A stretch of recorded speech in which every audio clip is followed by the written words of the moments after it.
Sir सबको mute कर देंगे तो मे बी सर की बात हम ज्यादा अच्छे से सुन सकेंगे सब। हाँ, ये बिल्कुल देखिए, ठीक है। सागर जी आप होस्ट कर रहे हैं। आप सभी को म्यूट कर दीजिए। हम कक्षा के बाद 5 मिनट का प्रश्न काल रखेंगे। और मैं आपको बता दूं कि आज कक्षा ठीक 40 मिनट बाद एक बार बंद हो जाएगी और 10 मिनट बाद फिर शुरू होगी। तो कक्षा के बंद होने पर आप सब कहीं जाइएगा मत। सेम लिंक देखिए, से दोबारा ज्वाइन सनातन कर दो। में मैं शुरू करने लगा हूं सागर जी। जी जी बिल्कुल सर, बिल्कुल करिए सर। सभी को नमस्कार। सनातन में किसी भी कार्य का आरंभ भगवान गणेश जी के ध्यान से किया जाता है। तो सभी अपने मन में विनायक जी का ध्यान करेंगे। उसके बाद हम सभी लोग संकल्प लेंगे। मैं आवाज यानी मैं बोलूंगा, आप अपने मन में बोलेंगे। तो शुरू कीजिए। आर्यवर्त, जम्बूद्वीप, भारतवर्ष, उत्तर प्रदेश के, यानी जो जो मैं बोल रहा हूं ना, वो आपको अपना शहर का नाम लेना है। उत्तर प्रदेश के गाजियाबाद शहर से मैं धर्मेंद्र कुमार बांसल गोत्री आज केरल ज्योतिष पर आधारित कक्षा आरंभ करूंगा। ईश्वर कृपा करें मेरा ये कार्य संपूर्ण हो। अब सभी लोग अपने हाथ में जल, अक्षत और पुष्प होने की भावना करें। यानी आपकी अंजलि में जल है, फूल है, अक्षत है, और ये आप भावना से ही ज्ञान की देवी सरस्वती को अर्पण करें। सभी अपने गुरुदेव को प्रणाम करें और मन में भावना करें कि आप इस दिव्य ज्ञान को सीखेंगे और इसे सीखकर जन कल्याण की भावना से ही इसका उपयोग करेंगे। देखिए, केरल ज्योतिष ज्योतिष के 5 सिद्धांत हैं। मैंने आपको बताया था, होरा, गणित, फलित, रमल और केरल। तो हम केरल ज्योतिष यहां पढ़ेंगे। केरल ज्योतिष का पाठ्यक्रम 7 भाग में है। तो प्रथम कक्षा में हम प्रथम भाग पढ़ेंगे। प्रथम भाग में है देव प्रश्न। देव प्रश्न का अर्थ है देवता से प्रश्न। यानी हमें कोई जिज्ञासा है और हम भगवान जी से उस जिज्ञासा का उत्तर पूछ रहे हैं। देखिए, ईश्वर साक्षात प्रकट होकर आपको उत्तर नहीं देंगे। तो ये उत्तर कैसे मिलेगा? उत्तर मिलेगा आपके अनुभव से, अनुभूति से। देव प्रश्न का मूल अवधारणा है देव यानी ईश्वर, प्रश्न यानी जिज्ञासा। देवता से प्रश्न पूछकर समाधान प्राप्त करना, यह मान्यता है। जब मनुष्य असमर्थ होता है, यानी जब हमें लगता है कि हम बेबस हो गए हैं, तब देवता संकेतों के माध्यम से, यानी ईश्वर स्वयं नहीं आएंगे, वो कुछ संकेत दिखाएंगे जिससे हमें रास्ता मिलेगा। देव प्रश्न का वास्तविक उद्देश्य होता है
सर आवाज नहीं आ रही, जो भी पहले आप।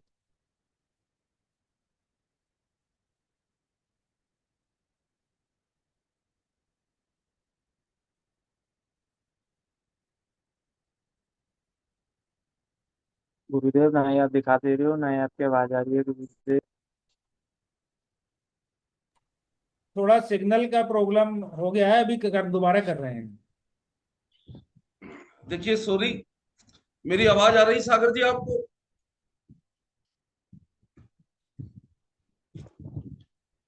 देखिए, देव प्रश्न आज हमारा चैप्टर था, थोड़ा टेक्निकल प्रॉब्लम था तो आप हमें नहीं सुन पाए। मैं जहां से मैंने छोड़ा था वहीं से लेता हूं। तो देव प्रश्न का उद्देश्य यह है कि हमें सिर्फ भविष्यवाणी करने के लिए या विषय की परीक्षा करने के लिए हम देव प्रश्न नहीं करते हैं। देव प्रश्न के दो मुख्य नियम हैं जो मैंने आपको पहले भी बताए थे। देव प्रश्न तभी करना है जब यजमान वास्तविक समस्या लेकर आए, खाली हाथ ना आए। अगर उसके पास धन नहीं है तो फूल ले आए, फल ले आए। वो भी नहीं है तो कुछ घर से ही मीठा ले आए। लेकिन यदि कोई बिना दक्षिणा या बिना भाव से प्रश्न करने आता है तो हम उसे उत्तर नहीं दे। देव प्रश्न का मुख्य उद्देश्य है कि हम लोग किस ढंग से ईश्वर से आदेश प्राप्त करें। यानी हमें नहीं पता कि ईश्वर हमसे नाराज है या खुश है। तो देव प्रश्न से हम ये भी जानते हैं कि ईश्वर की नाराजगी से या ईश्वर के रुष्ट होने से ये समस्या आई है या ग्रह के कारण। यह तभी करें जब आप शुद्ध हो। शुद्ध का अर्थ है, ये नहीं है कि आप सोकर उठे हैं और कोई यजमान आ गया है तो आप बिना स्नान किए ही, बिना शुद्धि किए ही देव प्रश्न लगाएंगे। देव प्रश्न आपकी शुद्धि और यजमान की शुद्धि होने पर ही उत्तर देंगे। देव प्रश्न का ढंग क्या है? सबसे पहले आप अपने आसन पर विराजमान हो जाइए। यानी आसन का अर्थ ये नहीं है कि आपको कहीं मंदिर में ही गद्दी लगानी है। यानी जहां भी आप अपना ज्योतिष का कार्य करते हैं वहां बैठ जाइए। यजमान आपके बैठने के बाद अगर आता है तो आपको ये भी ध्यान रखना है कि वो आकर किस तरफ बैठा है। यानी देव देव प्रश्न में स्वर्ग ज्ञान का भी उपयोग होता है। यानी हमारी जो देखिए, जो नाक में से दो स्वर चलते हैं, इसे चंद्र स्वर और सूर्य स्वर कहते हैं। यानी ये नाक, अपने नाक के नीचे उंगली रख लीजिए। अपनी नाक के नीचे जहां हमारी मूंछ होती है ना, वहां उंगली रख लीजिए। तो यहां से एक हवा आ रही है, यानी एक छिद्र में से हवा आ रही है। इस हवा को स्वर बोलते हैं। जिस तरफ का स्वर चल रहा है उस दिशा में अगर यजमान बैठता है तो उसका कार्य सफल हो। यह है प्रथम संकेत है देव का। उसके बाद जो भी फल पुष्प वो लाया है, दक्षिणा देना चाहता है, दक्षिणा वो आपके सामने रख दे, आपके हाथ में रख दे। उसके बाद आप उसे कहिए, भैया अब अपना प्रश्न बताइए। देखिए, प्रश्न का समय आपको याद रखना है, नहीं याद कर सकते तो आपके पास पेन या कलम हो जिससे आप सही घंटे या मिनट लिख लें। तो उसके बाद क्या है, आप देखिए प्रश्न के तुरंत बाद क्या संदेश मिला। देव प्रश्न गणना से अधिक आपकी अनुभूति है, यानी आप उसे अनुभव कैसे करते हैं। प्रश्न कर लिया गया है, प्रश्न के तुरंत बाद आपके मोबाइल पर कोई नोटिफिकेशन आती है, किसी पक्षी की आवाज आती है, कुछ मधुर सुनता है। यह बात आपको अनुभव से आएगी। मान लीजिए प्रश्न किया और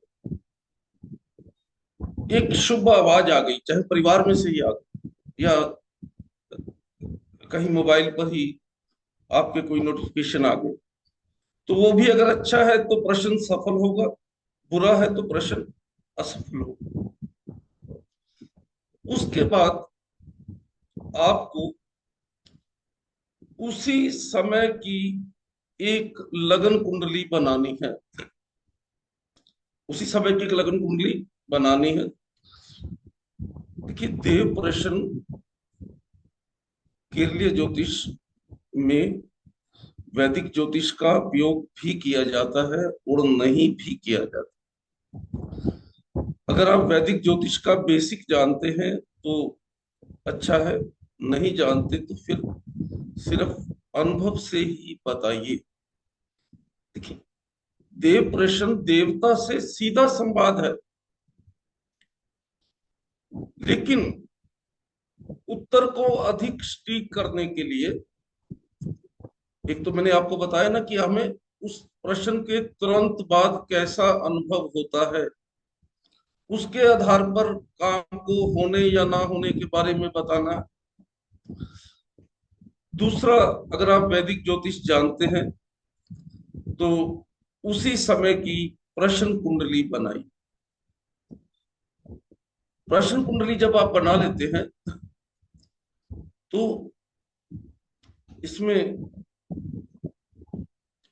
गणना के वही नियम है जो हम वैदिक ज्योतिष में यूज करते हैं, लेकिन प्रश्न कुंडली में आपको उस समय का लग्नेश ग्रह और प्रश्न कुंडली में उसकी स्थिति देखकर बताना है कि ये जातक जो आया है इसका कार्य बनेगा या नहीं बनेगा। इसमें सबसे महत्वपूर्ण है आपकी श्रद्धा, आपकी वाणी की शुद्धि। जब मैंने आपको कक्षा के नियम बताए थे तो ये स्पष्ट कर दिया था कि कक्षा के समय में कोई भी विद्यार्थी माथे पर बिना तिलक लगाए कक्षा में उपस्थित नहीं होगा। तो आज प्रथम कक्षा है, यदि ये नियम आज सभी लोगों ने नहीं यूज किया है तो इसे अगली कक्षा में अवश्य ध्यान रखें। हम लोग ये प्रश्न में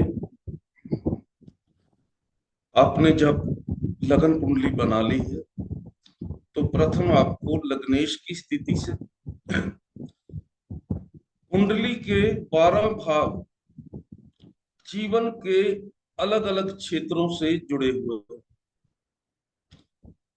जातक का प्रश्न ध्यान से सुन लीजिए, फिर विचार कीजिए कि उस प्रश्न का संबंध कुंडली के किस भाव से है। सागर जी, अगर संभव हो तो आप एक प्रश्न कीजिए। हमें कहीं जाना सागर जी, है, हमें कहीं जाना है परसों, क्या वो काम हमारा बन जाएगा? यही दुविधा का प्रश्न हो जाता है। मैं पूछ रहा हूं काम क्या है। सिर्फ यात्रा, यात्रा का एक उद्देश्य भी होगा ना। तो मान लीजिए आप कोर्ट केस के लिए यात्रा करना चाहते हैं, या किसी रिश्ते को बचाने के लिए यात्रा करना चाहते हैं, बिजनेस बिजनेस तो पर्पज के लिए। बिजनेस पर्पज, तो इसका संबंध हो गया हमारे कैरियर से और पराक्रम से। तो हम क्या देखेंगे, तीसरे भाव की क्या स्थिति है, और कहाँ देखेंगे, जन्म कुंडली में नहीं, प्रश्न कुंडली में। तीसरे भाव में शुभ ग्रह शुभ दृष्टि है, 11वें भाव में शुभ ग्रह शुभ दृष्टि है। तो जो प्रश्न कुंडली आपके सामने बनी है, उसका ये संदेश है कि जो जातक प्रश्न कर रहा है, जिस कार्य के लिए वो जाना चाहता है, वो कार्य उसका बन जाए। 3 ढंग एक बार मैं रिपीट करता हूं। इससे आगे बढ़ने से पहले ना, किरण ज्योतिष एक थोड़ा अद्भुत विषय है, लेकिन आप सीखेंगे तब जब पहला स्टेप करे बिना दूसरे पर नहीं जाएंगे। तो देव प्रश्न के लिए 3 ढंग क्या है। पहला, प्रश्न पूछने के बाद आपको कैसा अनुभव हुआ, कैसा संकेत मिला, अच्छी ध्वनि आई, शुभ संदेश मिला, या उस समय कोई क्रूर आवाज आई, यानी किसी के रोने चिल्लाने की आवाज आई, या किसी के हंसने की आवाज आई। पहला संदेश ये है। दूसरा संदेश क्या है, लग्नेश की स्थिति, प्रश्न कुंडली बनाई और लग्नेश की स्थिति देखी। तीसरा संदेश यानी देव आपको किस ढंग से इशारा कर रहे हैं। प्रथम तो प्रश्न पूछने के तुरंत बाद कैसा अनुभव होता है। द्वितीय, प्रश्न कुंडली में लग्नेश की स्थिति क्या है। तीसरा, जिस भाव से संबंधित प्रश्न है, उस भाव की क्या स्थिति है। मैं 2 मिनट यहां विराम करता हूं। आप में से कोई भी अपना माइक अनम्यूट करके प्रश्न कर सकता है, फिर हम आगे बढ़े। जैसे गुरुजी सादर प्रणाम। जैसे मैं प्रश्न ये करना चाहती हूँ कि मेरी पुत्री का विवाह कब होगा। आपकी पुत्री है कुंडली का 5वां घर, जी और पुत्री का विवाह देखा जाएगा 5वें से 7वां जी 11वां भाव। तो हमें उस प्रश्न कुंडली में 11वें भाव की स्थिति भी देखनी, क्योंकि ये प्रश्न कुंडली में जातक आप हैं। जी ये प्रश्न कुंडली जो बनी है ना, इसमें जातक कौन है, आप। तो आप जी तो लगन है ना। तो अगर पुत्री का जी प्रश्न है, पंचम, पुत्री के विवाह का प्रश्न है, पंचम से सप्तम एकादश, आपकी पुत्र ठीक है। वधू या दामाद कहाँ से देखेंगे।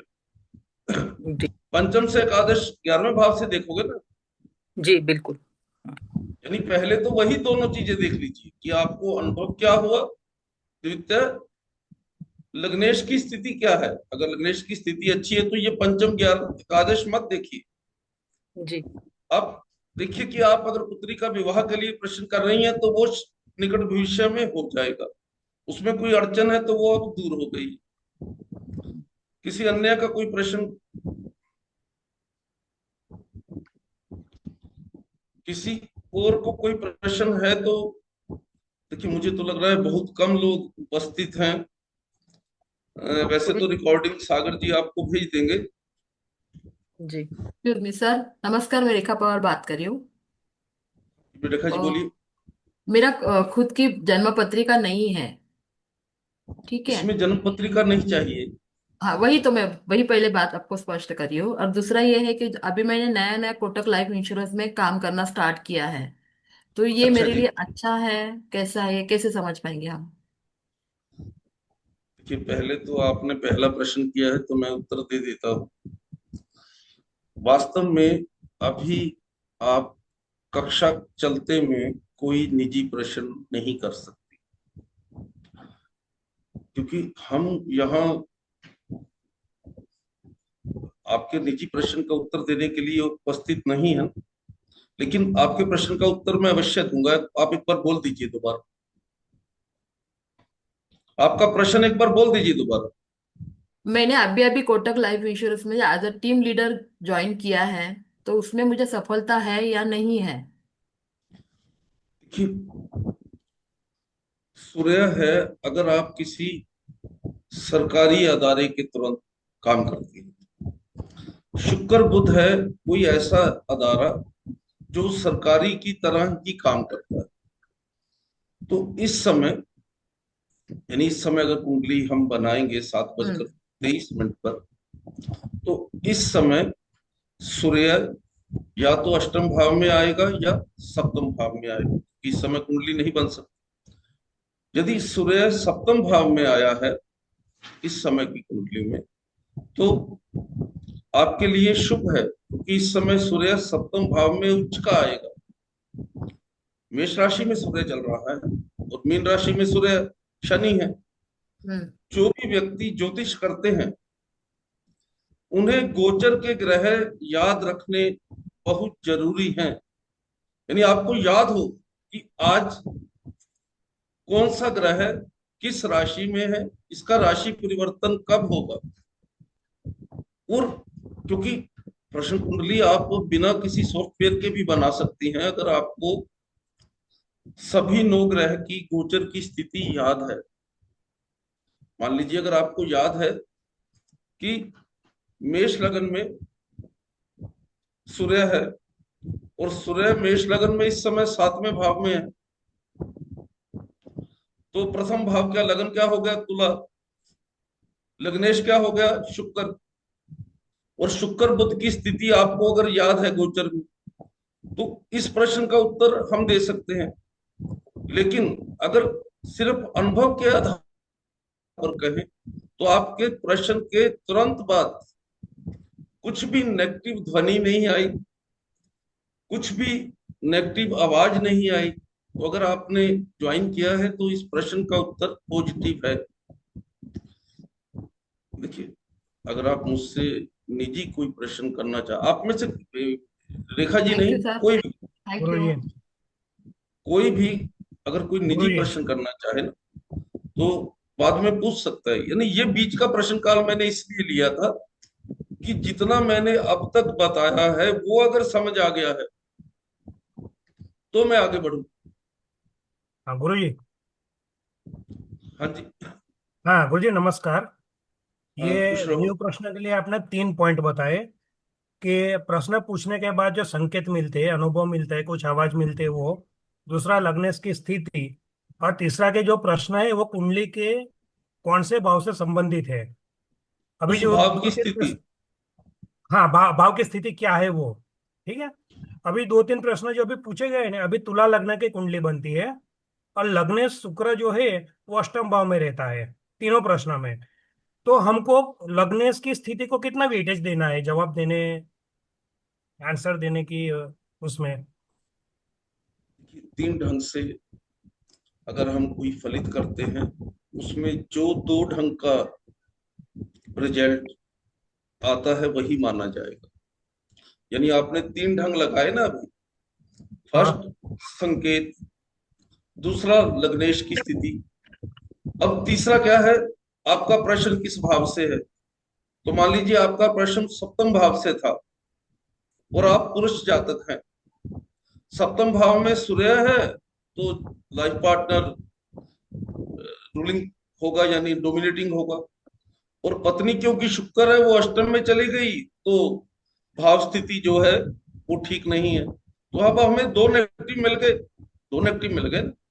एक तो लग्नेश अष्टम में चला गया, एक जिस भाव से संबंधित आपका प्रश्न है वो भाव भी दूषित हो गया। लेकिन यहां सूर्य उच्च का बैठा है। अगर आप इस समय तुला लगन की कुंडली बनेगी तो सूर्य कहां बैठेगा, मेष राशि में, राशि में, और उच्च का बैठा है। लेकिन है 5 या 6 डिग्री। ठीक है, तो अब सूर्य बल कमजोर हो गया ना, या तो बाल अवस्था में या अमृत अंश भी तो देखेंगे ना। सूर्य 1 डिग्री का है सर, 1 डिग्री 57 मिनट। नहीं, आज की तारीख में, आज 21 तारीख, हाँ अभी का। 22 22 तारीख है, तो सॉरी आज सूर्य, सूर्य 60 डिग्री होना चाहिए। नहीं सूर्य 8 डिग्री 13 मिनट का है सर, 8 डिग्री 13 मिनट। नहीं, यानी संक्रांति 13 या 14 तारीख को आती है ना, तो एक दिन में सूरज एक अंश बढ़ेगा, तो आ जाएगा। आज 22 तारीख है तो 6-7 अंश आ गया ना सूर्य आगे, तो 8 अंश आ गया। ठीक है, आपको प्रश्न का उत्तर देते समय किसी भी ढंग की जल्दी नहीं करनी है। देखिए, एक ढंग और इसमें मैं बताता हूं। प्रश्न आपने सुन लिया, प्रश्न के समय की कुंडली बना ली, उसमें लगन से ये पता चलेगा कि प्रश्न वास्तव में है या परीक्षा के लिए। आप समझ रहे हैं मेरी बात? प्रश्न परीक्षा के लिए है या वास्तविक है। यदि लग्नेश के अंश ठीक हैं, यानी लग्नेश 6 अंशों से ज्यादा और 24 अंशों से कम है, लगन के भी अंश होते हैं ना, तो वास्तविक प्रश्न है। अगर लगन 6 अंशों से कम या 24 से ज्यादा है, तो वो व्यक्ति वास्तविक प्रश्न लेकर नहीं आया है। दूसरा, चंद्रमा। चंद्रमा की स्थिति से आपको ये पता चलेगा कि वह ये प्रश्न सामने वाले के लिए कितना महत्वपूर्ण है, यानी बहुत कठिन परिस्थिति है या इतना ज्यादा कष्ट नहीं है, ये प्रटेंड ज्यादा कर रहा है। और तीसरा है लग्नेश की दिशा। अभी जैसे तुला लगन चल रहा है, तुला लगन का स्वामी शुक्र इस समय अष्टम भाव में है, तो इसका अर्थ है लग्नेश पश्चिम दिशा में चला गया। तो जो सामने हमारे प्रश्न का यजमान है, उसके प्रश्न का हल पश्चिम दिशा में है। अब पश्चिम दिशा उसके घर की भी हो सकती है, उसके कार्यस्थान की। देखिए, हमारी प्रथम कक्षा है, कुछ मैं भी पहली बार जूम पर कक्षा कर रहा हूँ। मैं तो टेक्स्ट मैसेज में ही करता हूँ, तो टेक्स्ट मैसेज में क्योंकि मुझे पता होता है कि इस बात के बाद ये लिखूंगा तो वो समझ जाएंगे। जूम पर ये पॉसिबल नहीं है, तो मुझे थोड़ी थोड़ी देर बाद ये जरूर पूछना पड़ेगा कि मैं जो बता रहा हूँ आप समझ रहे हैं। मुझे अपना ज्ञान प्रदर्शन नहीं करना है, यानी मैं 40 मिनट बोलकर चला जाऊं और जो 10 लोग मुझे सुन रहे हैं उन्हें 40 में से एक भी बात समझ नहीं आई।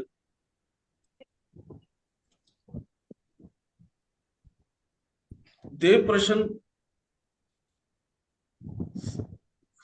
केवल नष्ट जातक के लिए होता है। वैसे तो नष्ट जातक हम किसे मानते हैं, जिसका जन्म विवरण उपलब्ध नहीं है। दूसरा देव प्रश्न होता है जो चीजें अचानक आ गई, यानी किसी का कारोबार ठीक ढंग से चल रहा था, अचानक कोई घाटा हो गया, या किसी से बिना किसी कारण से कोई झगड़ा हो गया, या अनएक्सपेक्टेड बीमारी आ गई। इन सब चीजों के लिए देव प्रश्न है। देव प्रश्न में हम लोग